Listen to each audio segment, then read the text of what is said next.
Hello. I had a request from a student who asked me to talk about bottleneck management and the theory of constraints. And in another video, we covered the 5 focusing steps.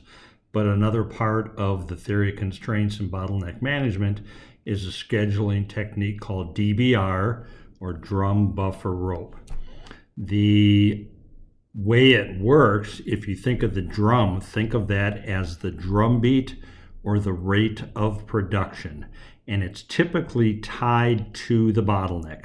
So if we look at B is the bottleneck, and that's because it's the slowest rate. Only 8 can get through the bottleneck, so that sets the pace or the drum beat of production. So we are going to work at a rate of 8 per hour and work to this drum beat rate of 8 per hour. So what that means then is, here's our stockroom, let's say over here. We'll send a shop order, and I'm just making this up, for 8 pieces of item X to A, and then they'll work on those 8 and pass it on to B. And when they get passed on to B, then we'll send another 8 on to stockroom and A again. Let's say that's product Y.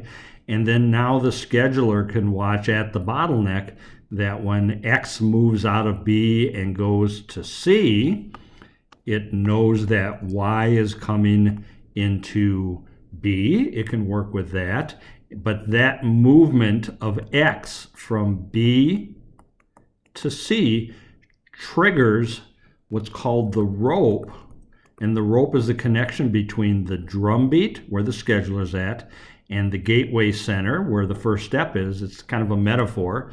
But that trigger of moving out of the bottleneck to the next operation triggers the rope to be activated, so to speak, and then turn around and release another job for Z for 8 pieces into A.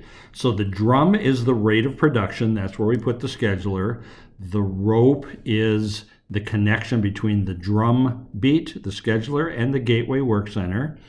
And the buffer would be inventory that we put in front of the bottleneck, so that if the bottleneck goes down, we've got a buffer to keep the bottleneck going here. So if A goes down, we've got some inventory in front.